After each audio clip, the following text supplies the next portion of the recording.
Nolo gareng kowe lawani nata aku. Untung aku iso ucul. Iki nek ora mlayu ngrekoso aku nang kene wae. Mangkena kacandak bebe Petruk mula aku untung aku iso ucul. Iki nek ora mlayu ngrekoso aku nang kene wae. Mangkelake semua. Cah kok kaya ngene lho. Oh, seneng. Mangkelake.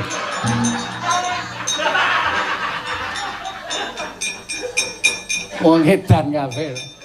Lah wong kaya ngono.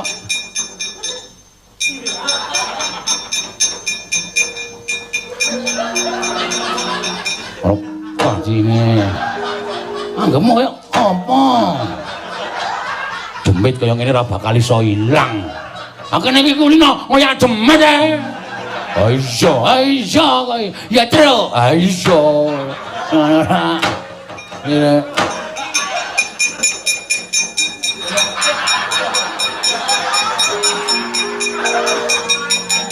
ora kaya ngene ora bakal iso rampung kahanane.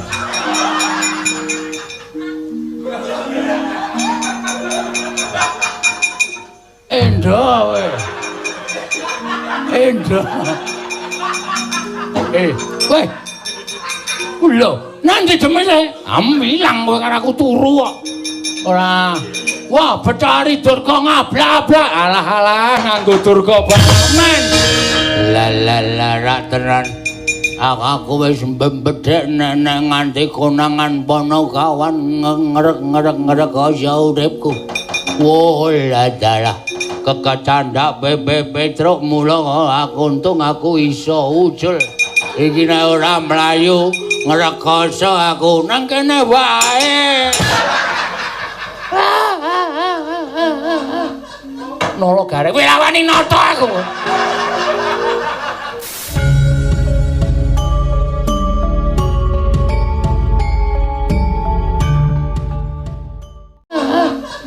Nolo gareng kowe lawani nata aku.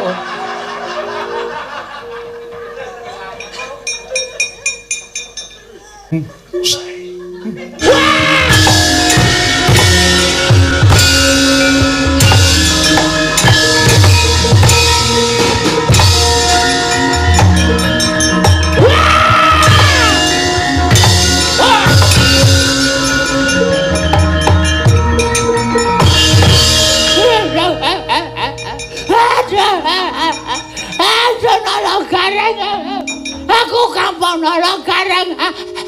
Aku kampung. Mampus. Aduh, mati aku nolong gareng. Aku cenot. Culke.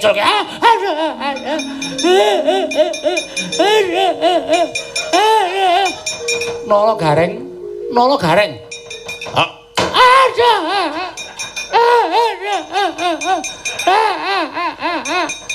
gareng ngapa? Dadak malsu swara bareng. Dadak malsu swara aku apal suarane Sinom Prabu Ndrawati aku apal. Kok arep ngapusi karo aku dadak maca.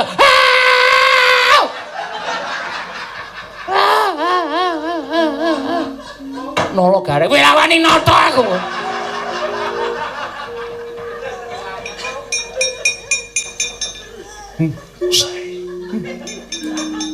Apa? Kowe arep ngewangi Durna? Ora. Culke Nolo gareng. Coba to suarane saka ndi? Nolo gareng.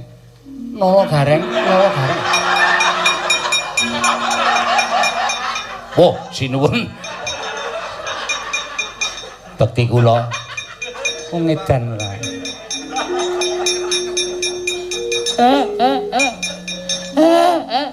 Kula nyuwun pangapunten. Piyai sepuh kok pakartine kados ngaten. Nggih. Iki apa banyu anget?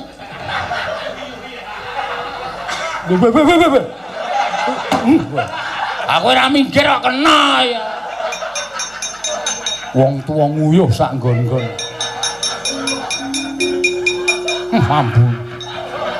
Ambune. Wong edan ora. Semar iki.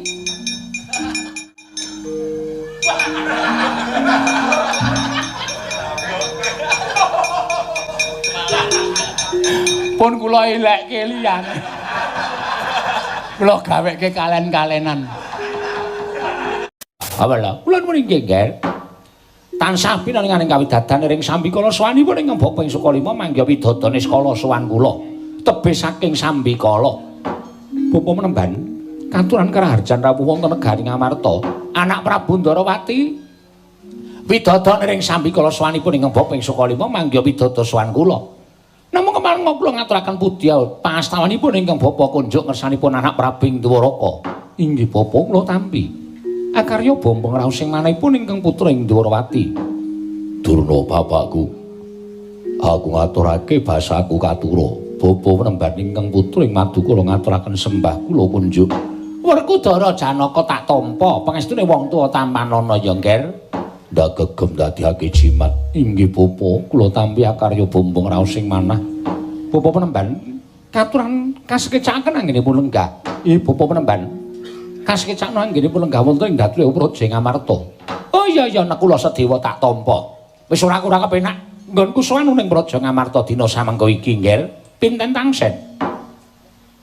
Sasampunipun lenggah ingkang langkung prayogi, Bapa penemban keparenga sak mangke kula nedya nyuwun mriksa menggah menapa ta ingin dados wigatosipun dene paduka rawuh wonten ing Praja Ngamarta mongko boten cecala ingkang saderengipun menawi kepareng kawedharing kathah tumunten kababarna Bapa menemban ingkang putra ing Ngamarta nedya nganglungaken jangga nilingaken karna mastuti dhateng sabdatama paduka Bapa menembaning Sukalima. Menika ngaten nggih Ngger. Samanipun ingkang Bapa ing Sukalima wonten Praja Ngamarta menika sepisan tuwi dhateng kawidadanipun anak putu kula ing sami mapan wonten negari Ngamarta. Ndungkap angka kalih. Sawan kula menika mboten saking pikajengan kula piyambak namung dapur dipun utus dening anak Prabu Duryudana. Krana anak Prabu Ngastina dinten sak mangke menika sampun nampi sasmitaning dewa. Inggih menika bilih Jawata badhe matedhakaken kanugrahan ingkang winastan Wahyu Kamulyan. Mongko tumurune Wahyu Kamulyan menika wonten gandeng jenengipun kan para Pandhawa. Oh, Ngger. Mugi andados ing kawuningan. Kula menika mertos kabejanipun para Pandhawa menika sinten tiyang yang boten mangertos dhateng kabejanipun para anak-anak kula Pandhawa. Pendak-pendak Pandhawa menika nggayuh kanugrahan, pendak-pendak Pandhawa menika nggayuh wahyu. Tartemtu boten nate gagal. Tartemtu badhe kasembadan. Wongsal wangsul anak kula Janaka menika pikantuk kanugrahan menapa kemawon tartemtu dipun boyong dening anak kula Madukara. Wongsal wangsul para putra Pandhawa nggayuh kanugrahan. Langkung-langkung putu kula pun Abimanyu ingkang saestu wegik babagan olah kanugrahan. Ugi sampun marambah makamping-kamping boyong kanugrahaning dewa. Sepisan kemawon Kurawa menika dereng nate pikantuk kanugrahan. Sepisan kemawon Kurawa menika setunggal kemawon dereng nate ingkang naosaken kados menapa ta pikantuk kanugrahan menika kala wau. Mila ingkang saking menika Ngger. Seru sanget panyuwunipun ing Bapa ing Sukalima. Wonten sanipun anak Prabu Puntadewa miwah anak-anak kula para Pandhawa. Dinten sak mangke kula aturi ngawon dhateng para Sata Kurawa. Jernyatanipun anak Prabu Duryudana sampun nampi sasmita dening para Jawata. Menika ateges anak Prabu Duryudana menika dados peranganipun para Nalindra utawi para satria ingkang dipun keparengaken anggayuh kanugrahan menika kala wau.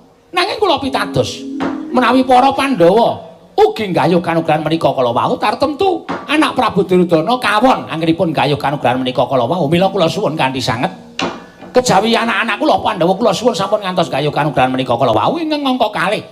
Kula suwun kanthi sanget Ngger. Dinten samangke paduka anak Prabu Puntadewa keparenga paring cecala dhateng Bapa ing Sukalima.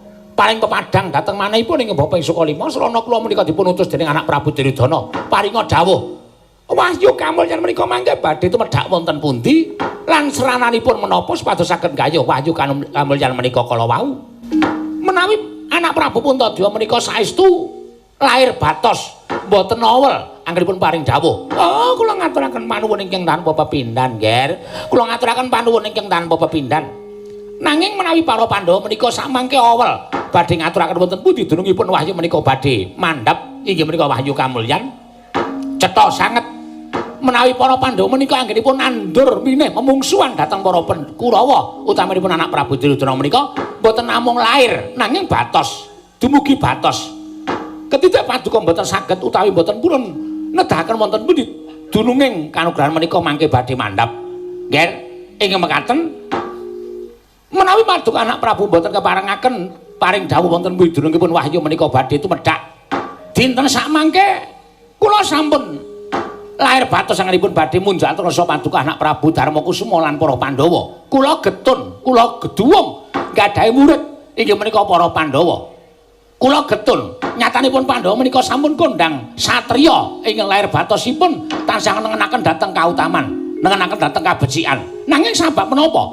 Namung dipun suwuni dening ingkang Raka piyambak anak Prabu Duryudana supados ngawon babagan kanugrahan teka paduka mboten purun ngawon. Ingkang mekaten kula sebataken nek Pandhawa menika dadi satriya ngatetaken ati suci bepayung budi rayu menika namung kandhek wonten ing pekabaran. Nanging mboten kababar dados pakarti. Pandhawa menika wong sing seneng nandur wineh kadurhakan. Pandhawa menika wong sing seneng nandur wineh memungsuhan. Menawi paduka anak Prabu paring dawuh babagan wahyu menika tertentu anak Prabu Duryudana ugi nuwun sewu badhe ngrengkuh dhateng para Pandhawa. Ning nyatane dos pundi? Menawi paduka mboten purun nedahaken wonten pundi dunungipun wahyu ateges memengsanipun para Pandhawa kaliyan para Satakura menika sampun boten saged dipun rukunaken malih. Ingkang mekaten ingkang bapa ugi nandur raos mboten remen dhateng anak-anak kula para Pandhawa, Nger. Gagat resang kapirangu Rinangkul kinembet kembet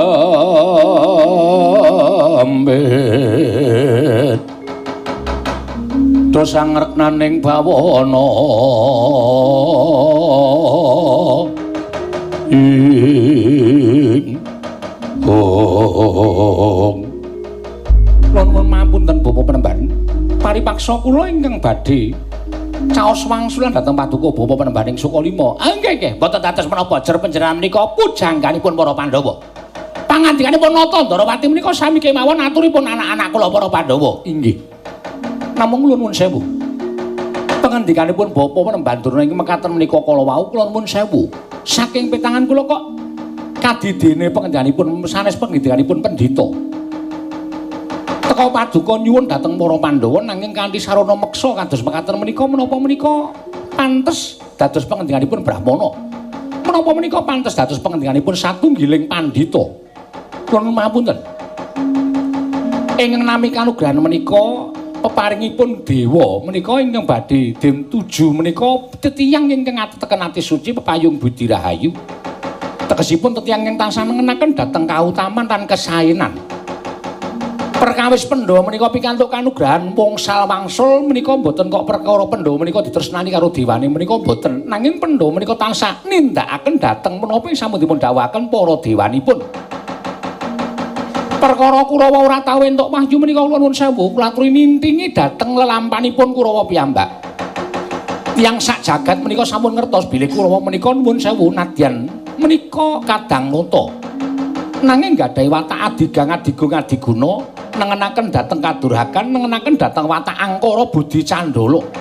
Tumindak saiki mawon dereng nate kok badhe pikantuk kanugrahan menika lajeng kula nuwun sewu ingkang badhe cumandha wonten anggenipun para Kurawa menika kanugrahan menapa? Kula nuwun sewu kula nuwun prisa.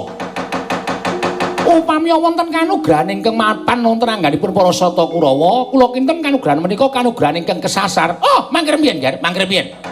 Lah kok panjenengan paring dawuh kados mekaten menika kula nuwun sewu. Nek ngono pancen sing ora adil menika sanes kok perkara sing gayuh kanugrahan. Ning sing ora adil menika dewane. Dewa sing boten adil, mban cindhe mban siladan kalian titahipun. Menawi Kurawa dipun mban siladan menawi Pandhawa dipun mban cindhe, nuwun pamunten meremban menika malah langkung bebayani. Teka paduka lajeng lepataken para Jawata, nuwun pamunten titah gesang wonten ing alam padang menika ingkang nitahaken para dewa. Sampun pisan-pisan panjenengan menika pantun lepataken dhateng para Jawata. Dewa menika sampun tumindak adil, sing ora sok adil menika namung titahipun. Sing gadhahi raos inggih menika Durga Ngangsa menika titahipun. Mila kemenawi bawa penemban paring dawuh sing ora adil menika dewane menika kula nuwun sewu menika sanes pecap pengendikanipun pendhita nanging kula nuwun sewu menika kaya pengendikanipun tiyang uraan panjenengan menika menapa lho malah ngendika sing ora-ora kula nuwun sewu lho kula menika sowan wonten negaring Amarta kula mboten sowan wonten negaring Dwarawati mila kula nuwun sewu sak kranjang koplak pengendikanipun Nata Dwarawati mboten badhe kula midhangetaken nanging seklimah panjenenganipun anak Prabu Puntadewa angenipun paring dawuh kaliyan kula badhe kula agem nggih badhe kula agem Pandhita kang kinara wangsit pindha kombang angajaping tawang susuh angin kocap kacarita nalika semanten dedreg panjenenganipun Begawan Durna tuwin nalindring Durawati Sang Prabu Sri Bathara Kresna ingkang sekawit mapan wonten ing bangsal pengrawit Nenggi satring garbu Raden Harya Setyaki ingkang wis datan kawasa ngampah mubal babaling kalepson sigra mlajarang larak pandhita ing Sukalima medal jawi geger sanggaring para Pandhawa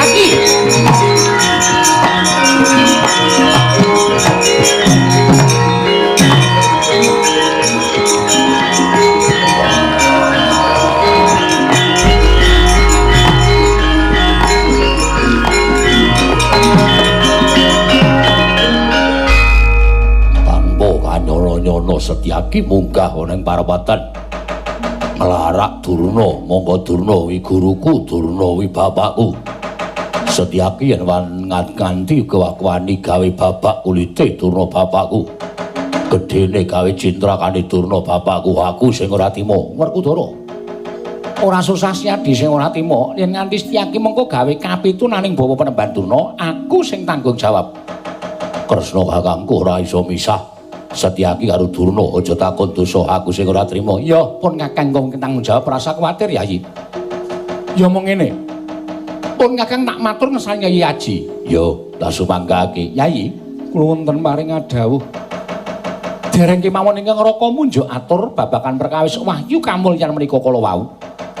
Leres ngendikipun Bapa Penemban Durna bilih Jawata badhe matedhakaken kanugrahan ingkang Raka ingkang sampun pinaringan sasmita. Babakan Wahyu kamulyan lan Pandhawa ugi tinuding gayuh wahyu menika kala wau. Malah kula mboten mangertos babakan kanugrahan menika Kaka Prabu. Monggo kula dherekaken sowan wonten ing Saptawarga. Kanjeng Hyang Wiyasa inggih Kanjeng Hyang Abiyasa ingkang kinarya lantaran tumedhaking kanugrahan sampun ngantos karuminan dhateng tiyang-tiyang ingkang badhe mbetahaken wahyu menika kala wau. Menawi tela mekaten menapa kula piyambak menapa piranging Pandhawa Kaka Prabu klebet Dimas Werkudara Arjuna tuwin kembar sampun ngantos kantun kula dherekaken sowan dhateng Saptawarga sowan Kang Hyang Wiyasa Werkudara ya aku nderek Arjuna Kaka Prabu kula namung sendika ndederek kembar aja nganti keri yen ana nistaken dawuh ya mau aku njaluk Kresna kakangku kudu iso ngrampungi sarta madhangake kana negara Kamarta Setyaki ngene mulang sarak arep Mulasara karo Durna bapakku pisan aja nganti ganti daredah ya Werkudara kuwi tadi tanggung jawabku ora usah kuwatir Dimas Werkudara ya budal lawan pun Kakang Jlamprong apa Arjuna apa dene kembar aja nganti keri nggo Kaka Prabu kula dherekaken iki Kaka Prabu kula dherekaken Kaka Prabu kula dherekaken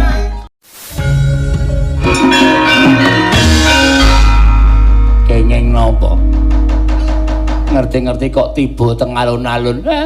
Dek Pate, pripun? Mboten kanthi kanyono-nyono ketoke wau ya ayem-ayem mawon. Kula sowan wonten negari Ngamarta niku kula wis noleng iwon nengen mburi ngarep wis kula teliti kabeh. Nggih. Mboten nonton Setyaki, mula nek kula omong ya rada ngawur, rada sura. Dadi dukane anak Prabu Ndarawati kula padu asih Prabu Ndarawati. Sampeyan niku padu alih sinuwun Kresna. Nggih. Padha-padha ngelmune, padha-padha dhuwure. Padha-padha prigele, padha-padha cucute. Nggih. Cucut niku terus omongane cepet. Oh, nggih. Rika duwe bahan, kula ya duwe bahan. Wis pokoke rame banget. Mboten kanthi kanyono-nyono enten nayaka sing brubut mlayu saking mburi. Kula dijambak, dilarak teng jaba dijotosi. Sapa sing wani njotosi sampeyan? Setyaki. Setyaki. Nggih. Pripun sampean kok wau kok takon sapa sing wani nglerah sampean terus bareng kula omong Setyaki kok sampean ya pucet. Kula ya rawani. Kurawa. Kurawa sing melu ning siji. Lho. Kurawa 100 niku sing melu mek siji. Nggih. Sinten Dewate? Durmagati. Sing liyane Do ijin. Kartomarma. Awake rada ra penak. Dursasana. Dursasana untune lara. Citraksi. Citraksi ora ana kendaraan. Napa wis melet-melet kabeh Kurawa niku? Nggih. Edan. Oh, saonane dipane dienggo melengkapi struktur pergelaran. Oh nggih. Ora ketang dela perang-perang. Perang pokoke Setyaki kudu dijotosi, kudu diajar. Nek Kartomarma iso ngajar karo Setyaki, oh, nyuwun apa kula paringi Dewate? Ma Kartomarma wonten timbalan. Mangkata kene iso pan paman semu. Pripun Kakang Durna? Mlayu mawon Dewate. Nek sampean ora iso mboyong wahyu kamulyan niki nek miturut kula lho, nggih. Nek sampean ora iso gawe srana patine Pandhawa niku wahyu ora bakal tememplok teng Ngastina. Wahyu apa cecak? Nggih, tegese wahyu niku mboten mandhap teng negara Ngastina. Terus kudu gawe srana patine Pandhawa. Pandhawa mati ora eneng sing ginadang dening dewa entuk kanugrahan. Nek wis ra ana sing digadang karo dewa entuk kanugrahan, wahyu mesti mapang teng Ngastina. Pun to niku mawon. Nek sampeyan njaluk supaya Pandhawa ngalah, lah mbok ya dikaya ngapa ora gelem ngalah. Saniki sampeyan kudu golek srana patine Pandhawa pripun carane saka sampeyan. Pandhawa mati, wahyu mapang teng Ngastina. Oh, manglenggah. Kula tak golek srana Dewate.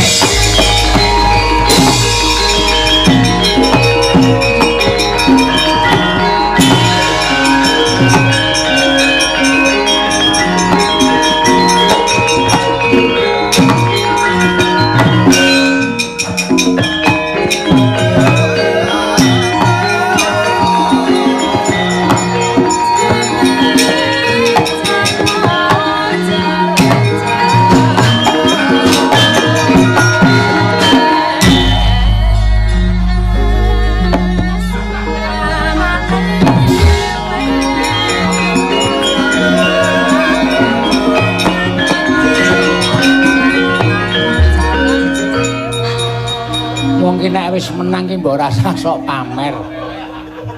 Nggih. Edan tenan. Gumun lho aku suwe-suwe karo kowe iki gumun lho Setyaki. Gumun perkawis.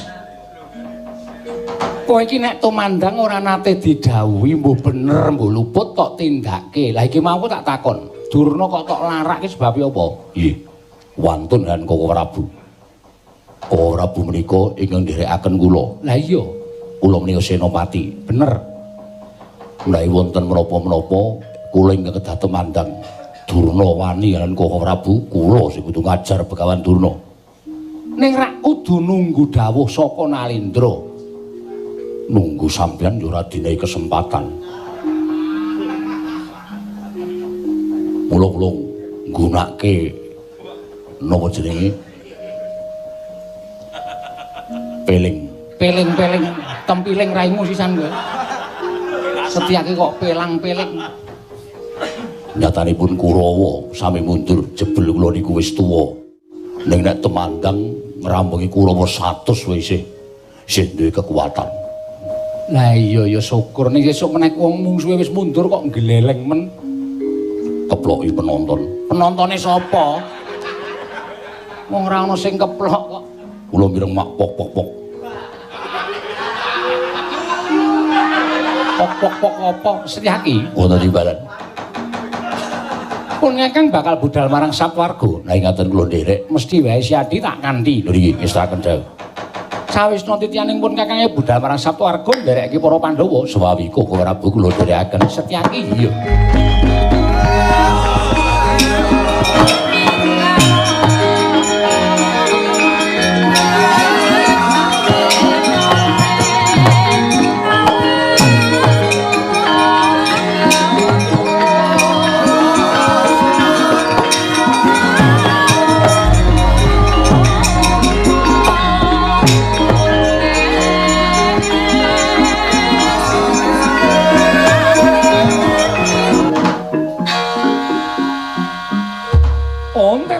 Rudra Mas Patik Raja Dewaku patobat-tobat.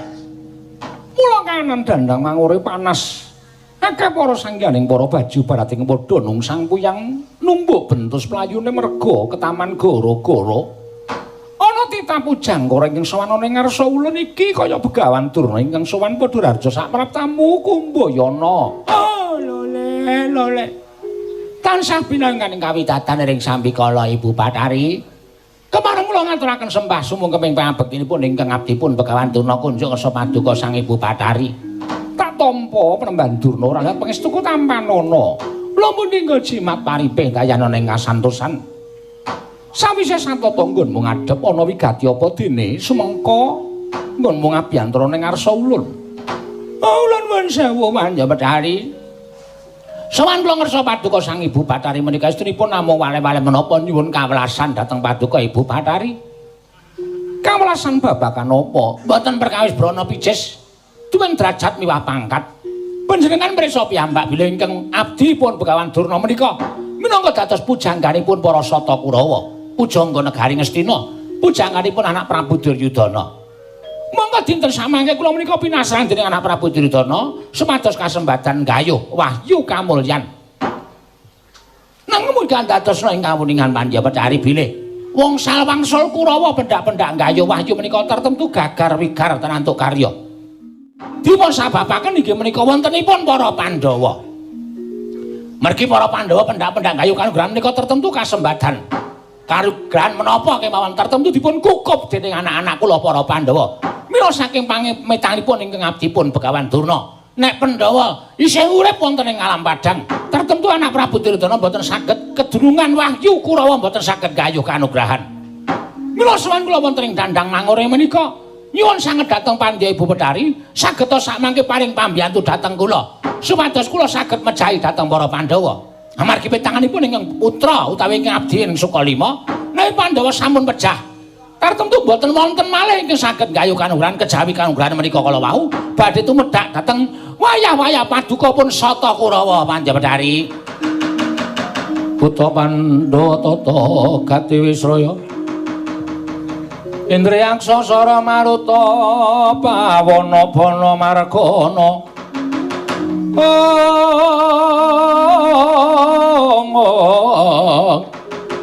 Samirana lan warayang wisikan magulingan limo. Patobat sodhe 21 dina. Begawan Durna. Yen to kaya mangkono pasang yogya katuju ingin udene. Sawetara wektu wadya balaku para baju barat jim setan mriprayangane lilu banaspati klengklek balung atandak. Lan para dubriksa suwe ora mangan daginging wong Sukerta. Mangka Pandhawa kuwi klebu wong Sukerta mula nggonmu nyuwun pitulunganing ibumu ya kuwi Manja Bathari Durga tak lulusake nggih tak lulusake.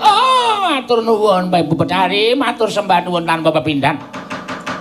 Nanging lajeng daya menapa ingkangipun badhe mejahi para Pandhawa? Ora sawedi kangelan. Pulanggana ana dawamu apa? Ibu miji karo anakmu si Pupu Pulanggana. Kowe melu karo Begawan Durna. Manjing ning awake Begawan Durna. Durna kowe caketana para Pandhawa. Tantangan para Pandhawa yen Pandhawa padha murina atine ora trima mbok tantang tumuli bakal nyikara karo kowe ki asah tumandang. Pulanggana men metu saka awakmu nyokot lan para Pandhawa yen lumrah Pandhawa si bakal tekaning mati Begawan Durna. Ladal.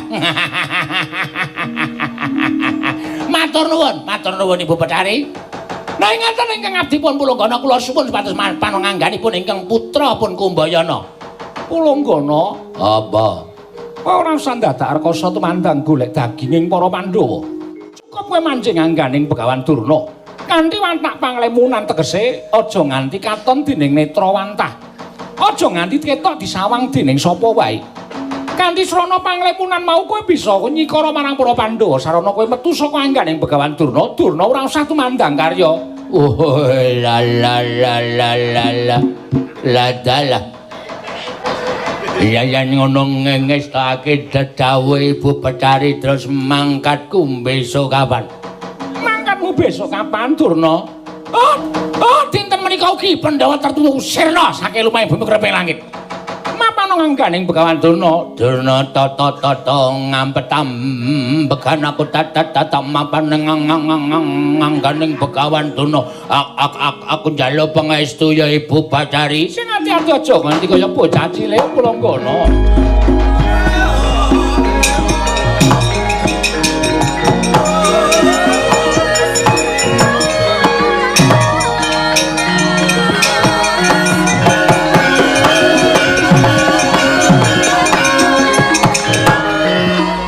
Ayo, nek wis kaya ngene iki sapa sing iso ngalahke Begawan Durna?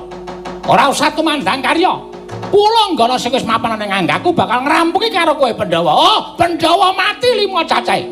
Ora ana sing iso nampa wahyu kanugrahan. Dewa bingung. Wahyu tertentu ditampa dening Kurawa apa dening anak Prabu Duryudana. Durna wis kelakon gawe srana Kurawa entuk kanugrahan. Wah, mesti bakal entuk bana prabaya sing akeh. Dunggahke derajatku. Tunggahke pangkatku. Oh, lantara.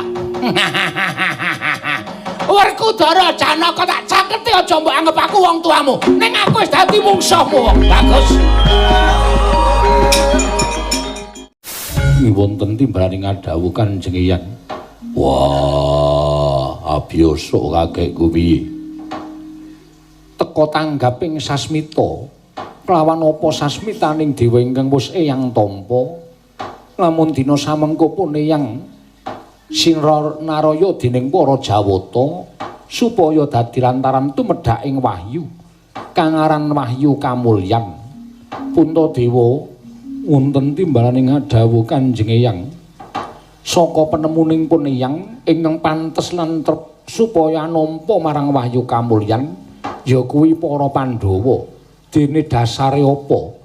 Teka peniyang wani mesthekake lamun Pandhawa ingkang nampa wahyu kamulyan.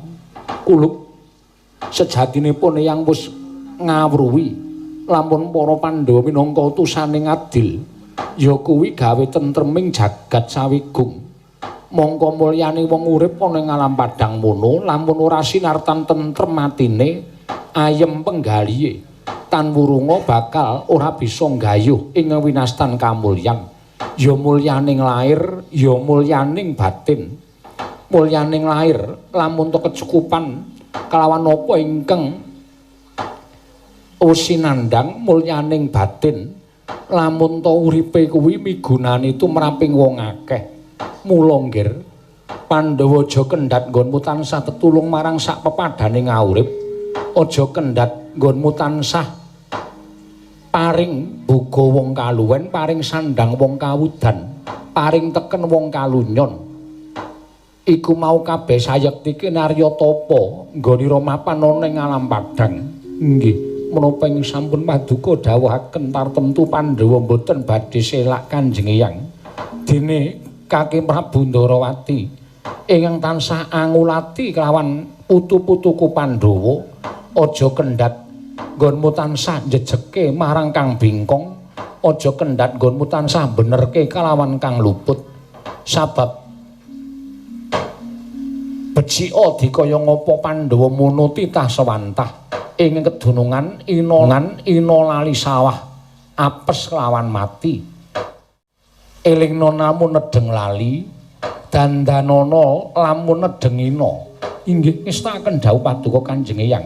Kanthi kaya mengkono nggonira urip ana ing palam padhang bakal nggayuh kelawan tentrem lan ayem. Wong kang wis kasembadan nggayuh kelawan tentrem lan ayem mau sayekti bakal bisa ngrasakake kelawan kamulyaning urip. Mula kang sangka kuwi nggih Wahyu kamulyan kuwi sayekti ora mawujud lan ora karasa lan wis mapan ana ing angganing kita putu-putuku para Pandhawa sabab mulyaning kita ya mung kita dhewe ingkang bisa nggayuh. Lampun mrucut nggon kita nggayuh kamulyan sayekti selawase urip kita Mbak Boya bakal bisa ngrasakake apa ingkang winastan mulya kuwi mau nggih Puntadewa Arjuna apa dene Werkudara. Miat langeneng kalanggiwan aglar mandan moncar tinon ler kakonang surem sorot tetan badang asor lan bacaring purnameng gekono dasari mongso katiga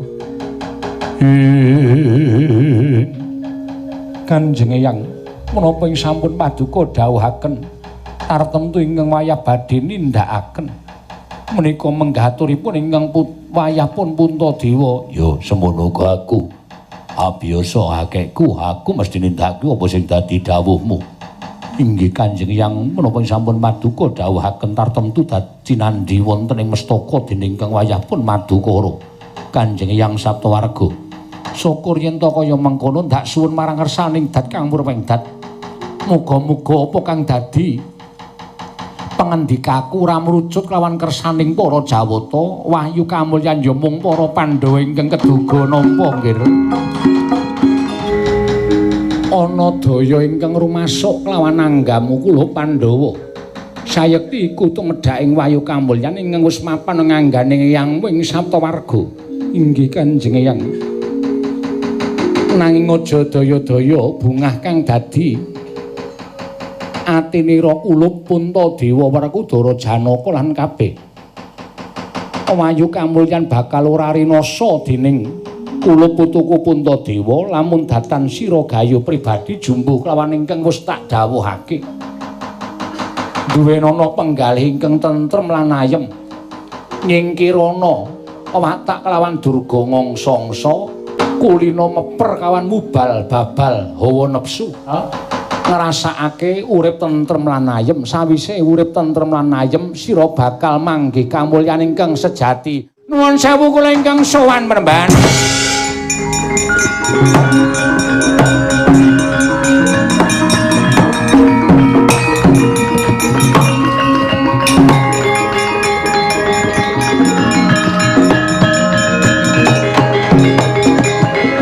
Matur Penemban abiyasa sewu lepat Agung Pangaksami.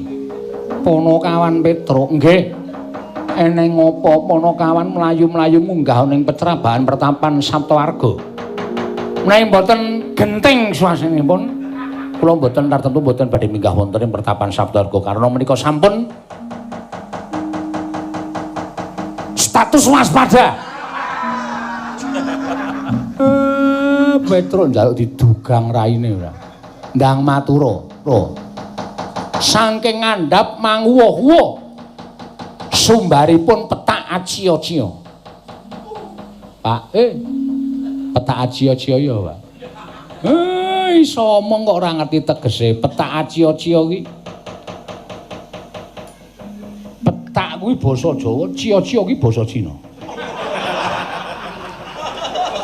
Wantil modar ora. Takoni urang radong kok seneng cia-cia ora. Cia-ciung ciambung. Ngandel ora. Semar iki. Kakang Semar kok senengane ngono lho. Kula nek kali anak-anak kula niki mboten iso serius. Sapa ingkang nyumbari Ponokawan Begawan Durna nyuwun tumruning wahyu kamulyan Penemban.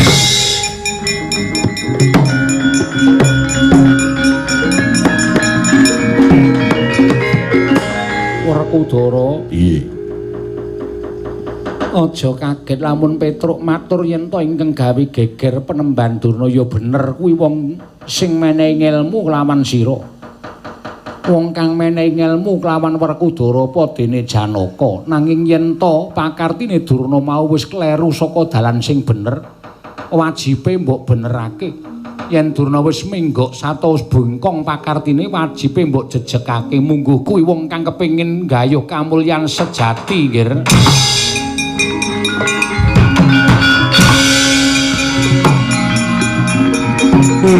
Amok Suramarata Jayamrata imbang yen padha-padha.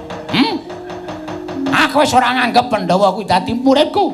Aku wis ora nganggep Pandhawa kuwi dadi siswaku, dadi anak-anakku. Sing gumanama sek ana ing paningaling Begawan Durna, ya kuwi mung bangkening Pandhawa ngatang-atang ana ngareping Begawan Kumbayana.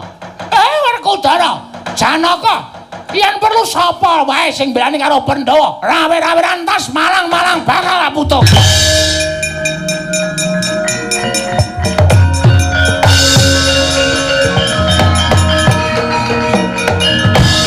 Kunjang gansing langit kelap-lapaton lir kincanging risang mawe gandrung Bapa Penemban. Janaka, iya, arep ngapa kowe?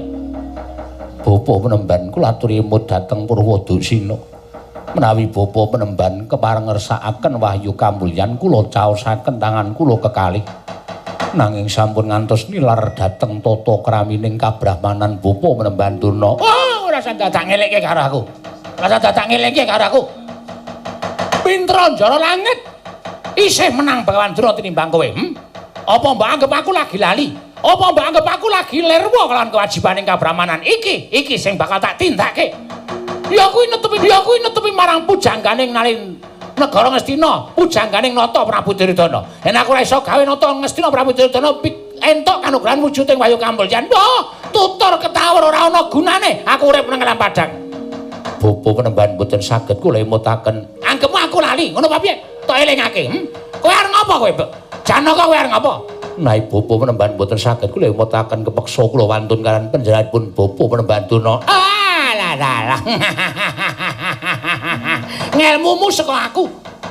Kasantikan guna kanuragan sing saiki mapan awakmu ki kabeh saka aku. Nek kowe menang karo aku, sasat kowe iso Jara Langit. Ayo, cobanen Janaka legane atiku.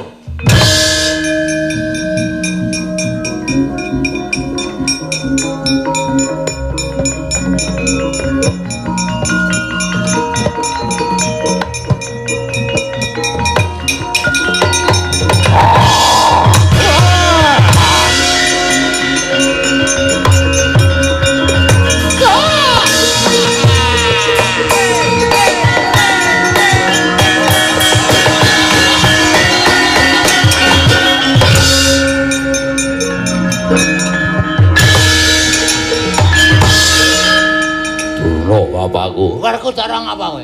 Kowe dadak mlumpat bareng apa? Kowe dadak mlumpat bareng ki apa? Wah, kowe tegel karo Janaka. Ora tegel mergo apa? Aku ora anggap Janaka anakku. Aku ora anggap kowe ki anakku murid. Kowe dina iki Pandhawa dadi mungsuhe Begawan Durna. Wah, yen ngono ora ana gunane aku nyembah karo kowe. Ora usah dadak sembah. Ora apa-apa oke sing nyembah karo aku. Yen kowe ora gelem nyembah karo Begawan Durna, Kurawa kabeh nyembah karo Begawan Durna. Wah, aku kudu ngelingke karo. Ayo, arep ngapa Werkudara?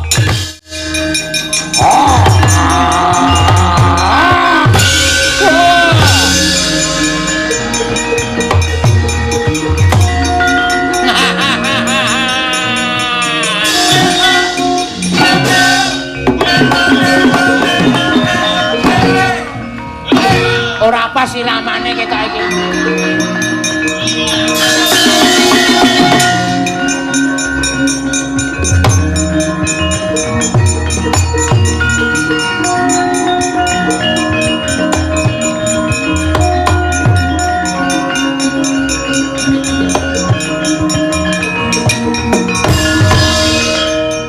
Prabu piye? Bapa Penemban Durna digdaya. Mboten kanthi kanyana-nyana wonten hawa panas ingkang dawah wonten ing jangga. Kados dipun cokot dening raseksa. Kula dawah dipun getak Koko Prabu. Wiladala. Janaka mustikaning jagat sutyaning bawana kok kalah karo Begawan Durna cara aku isin. Nyatanipun kawon. Keringetmu nganti kaya mengkono. Inggih, kono ngasuh kono. Inggih. Sotyaning rat lananging jagat kok nganti kalah karo Begawan Durna cara kula isin. Cerew. Syukur senengane kok melu-melu. Asir kula niku ya ngelek karo Sindara Janaka. Wah. Kowe ya kalah. Alah. kaya ana sing nyokot guluku. Lho, wis mateng kok dicokot. Aku kira omong karo sampean. Aku ki mung ngrasani. Mundur kono mesake. Kuku Pancanaka ora digunakake. Ora tedas. Wah, urung tak gunake aku dicokot kaya wujuding buta. Guluku kaya ketancep siung. Semrepet nang mripat. Wah, mundur Werkudara. Yo. Oh. Kuku Pancanaka ora digunakake. Pancanaka matamu.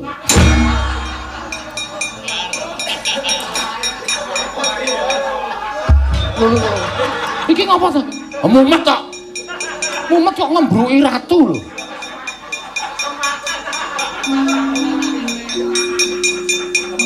Iya.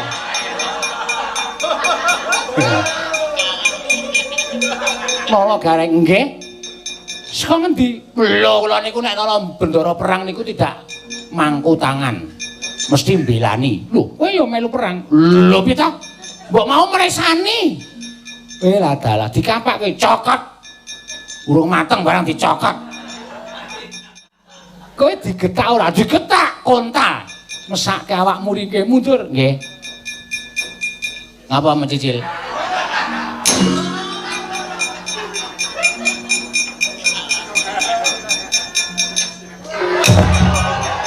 Reng ora nggo jengklet wis payu e. Oh iya. Rusak cilaka. Lho kok andang tekan kene? Oh maju melih kula niku ndek semboyan kok. Lho, semboyanmu apa? Aja nganti kalah. Kalahan wis tekaning pati. Bagus. Ngono kuwi sing tak karepake. Satriya iki aja nganti kalah. Kalahan wis tekaning pati. Iya. Lho kok iya piye? Anu heeh. Isih kalah, tesih kalah. Mundur kono. Ngaso, nggih. Ngapa mencicil terus? Gedhe dhuwur rawani gelut ora. Oh. Ora kok cepet banget oleh perang iki. Oh, metu nggir kali to. Oh, liwat omahe Obro. Mulane kok gelis metu kono. Nek ora tak drei wetenge mundur kono. Weteng jelus yen tegel kok ora.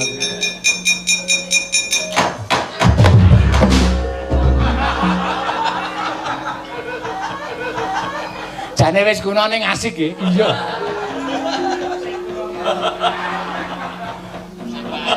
Perang meneh nggih. Kalah kula wis ngerti. Mbane sampean sing ngomong sik, kalah apa menang kula wis jujur mawon kalah kula. Iya. Mundur kono. Nggih. Ngapunten nggih tak ngaso. Iya wis ngaso. Anu medhari iki mawon. Kok weruh ya. Mohon nek ora weruh, mundur kono lho Gareng. Dis. Nggon weteng. Dis. Nggon dengkul. Dis. Nggon bokong. Dis.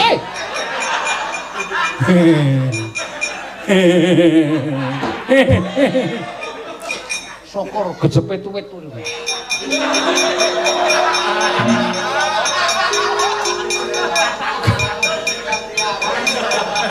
Kejepit apa truk ira? Kejepit tuwit. Awit pas nyawang, pirungku pas mak slep ngono. Tak dudut. Kok banyu prek. Diaburne. Nala Gareng Petruk Bagong mrene.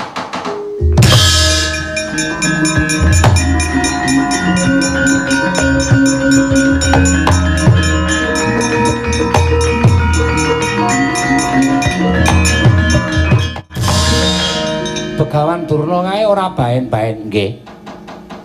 Kae dibantu karo wong Dandang Mangore. Lho, sapa wong Dandang Mangore? Perjineman balane Betari Durga. Weh, setan alas. Terus kowe wong telu kudu iso ngilangke sing manjing ning awake Durna kae. Caramu piye, Mbok? Aku ora weruh ning kowe wong pinter-pinter, kowe wong licik-licik. kudu iso nggunakake karti sampeka. Ora iso aja takon dosa kepruki sirahmu. Wis kono tandangi. Nala gareng. Aku ngerti ki Wang Licik. Ora iso ngalahke kepruki sirahmu. Wis penake. Tak treng tak treng. Kresna.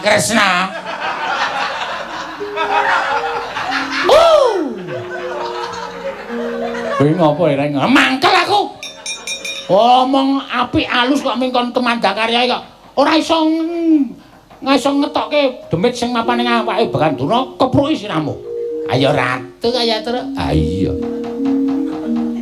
Sak ngendikane adimono mong wong kere ta terus. Heeh. Sing nggo kurban kok kaya dhewe-dhewe iki. Ha iya.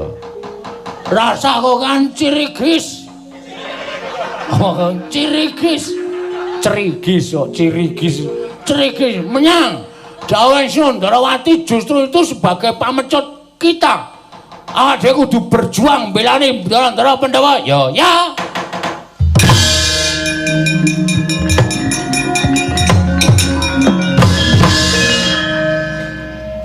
Iki didum piye?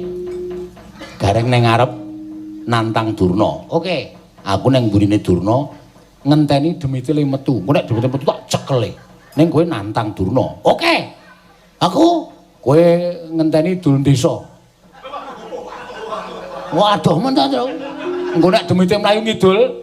Lho, ora. Langsung tak cekel. Ki demite kudu kecekel. Siap, Om berangkat. Yo.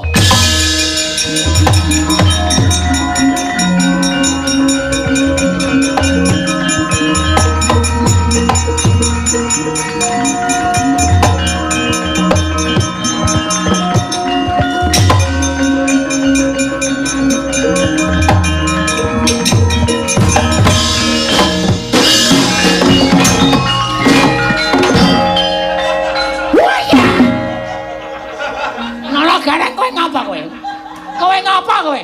Begijikan kaya wong edan. Tekan kene nek ora iso ngajar Durna. Wow, bumi langit tangkep. Sempak.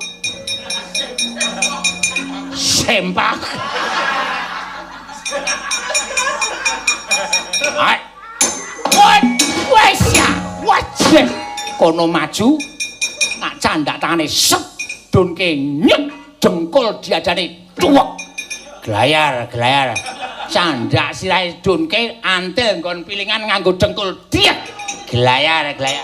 Ayo, nek pancen kowe wani, maju regane atiku. Oh, iki merganing patimu. Ada sewanya. Darat sewo kewi. Sudah keluar. Halo. Sudah keluar kok diem saja. Tidak bergerak. Ayo kowe arep ngapa? Oh, telat ora.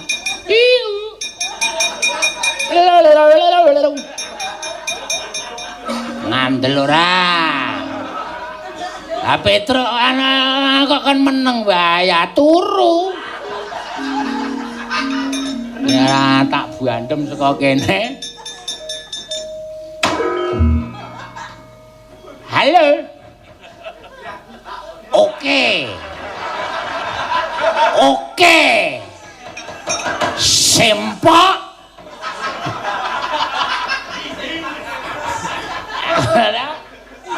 Tendiak dies. Candia sirahe tibake lingot gujluk. Iki merganing patimu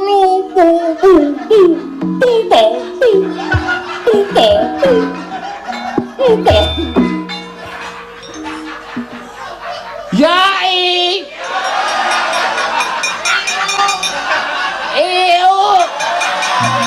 Yai mati dereng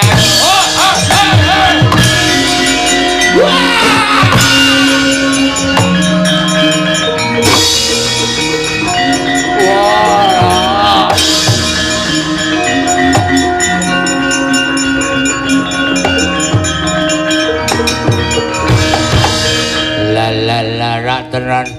Aku wis mbedhek nek nganti konangan Panakawan ngerek-ngerek kaya uripku. Wah, dalah. Kekecandak Bebe Petruk mula aku untung aku iso ucul. Iki nek ora mlayu ngrekoso aku nang kene wae.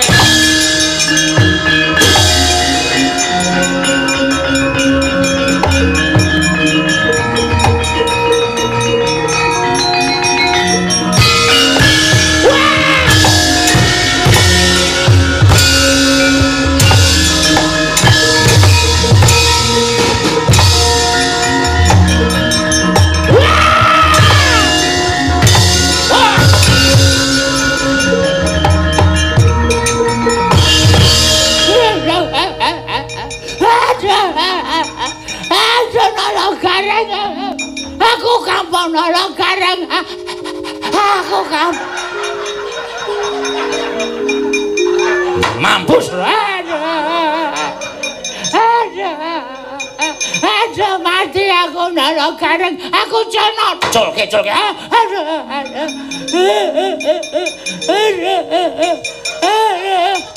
Nolo gareng. Nolo gareng.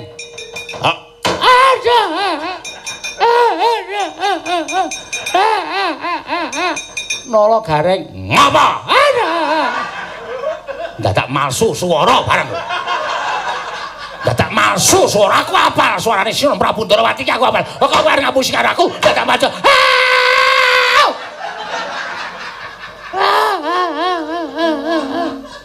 Nolo gareng kowe lawani nata aku.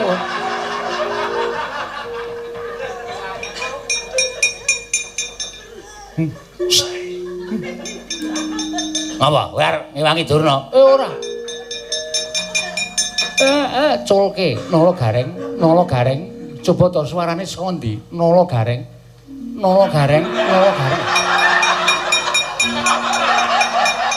Wah, sinuwun. Bekti kula. Wong edan ora.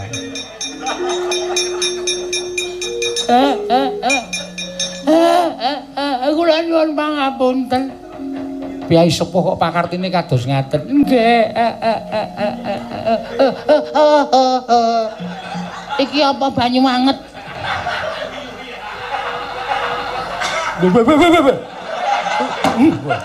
Aku ora minggir kok kena ya.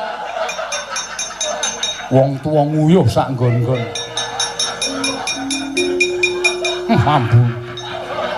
Ambune. Wong edan ora. Semar iki.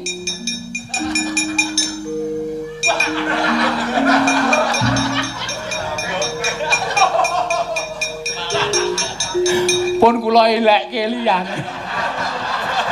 Kula gaweke kalen-kalenan. Kondur. Nggih. Kondur, mangke menawi ngantos Punakawan menika ngamuk panjenengan malah cilaka. Kula nyuwun pamit, nggih, nyuwun pamit.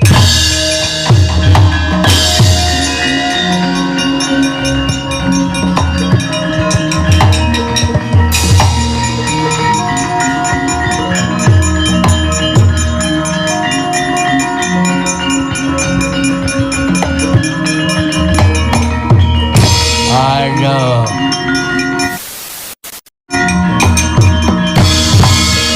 Aduh bapak-bapakku. Aku njaluk ngapura dengkulmu atos. Kowe demit kurang ajar. Kowe anak buah Bidari Durga. Iya, Petruk. Jenengmu? Aku Kupulunggana. Iki sing sok ngentekke kuthuk iki. Aku ora doyan kuthuk, Bagong. Ora doyan kok nyatane ilang terus. Kuwi jane sing nyolong aku. Kowe. Diok. Semangkean ora. Aku njaluk ngapura dengkulmu atos. Kowe arep gawe pisunane ndara anu Pandhawa. Ayo kecekel Panakawan.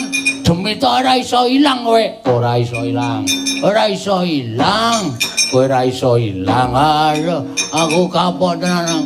Aku. Aku kapok opo? Mangkel. Seneng. Oh, mangkel. Asin sampitasi saya. Iki do nutuki ning mripate do micet.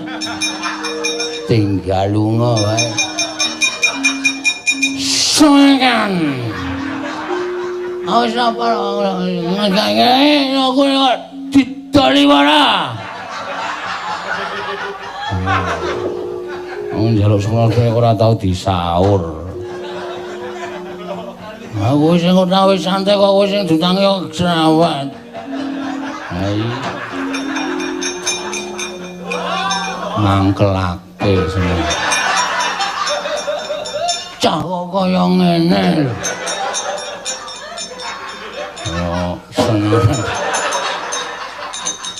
Mangkelak.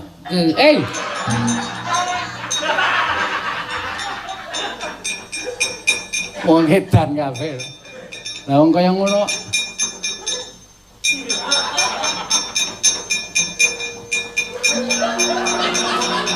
Apa jine? Anggemu kaya apa? Demit kaya ngene ora bakal iso ilang. Akene iki kulino kaya demit ae. Iya kaya ya terus. Iya.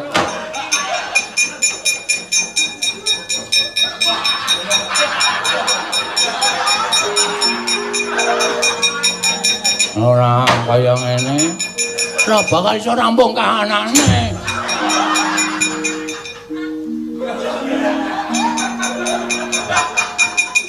Endo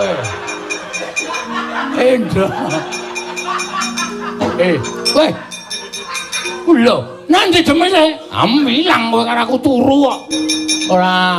Wah, Betari Durga ngablak-ablak. Alah-alah nganggo Durga men. Kakang Semar. Gatekke ya le ya gatekke carane mainke Durga ki ngene iki. Kakang Semar. Pariem jenggol.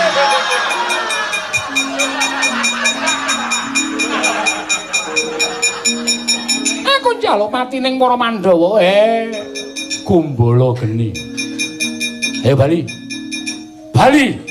Iya Kakang, ya ora gelem bali tak kulhu balik. Karacanaha. Ayo tak teruske. Ora Kakang, ora panas Kakang, panas. Panas ya mulih. Iya ngestake dawuh Kakang.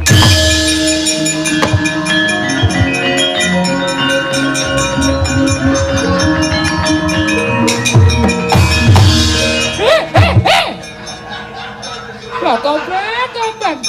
Gilani. Dewa kok suwek. Ora kuat tuku celana ho. Celana ho apa? Aleman. Tuwekan kok nganggone kaya saringan tahu. Streaming.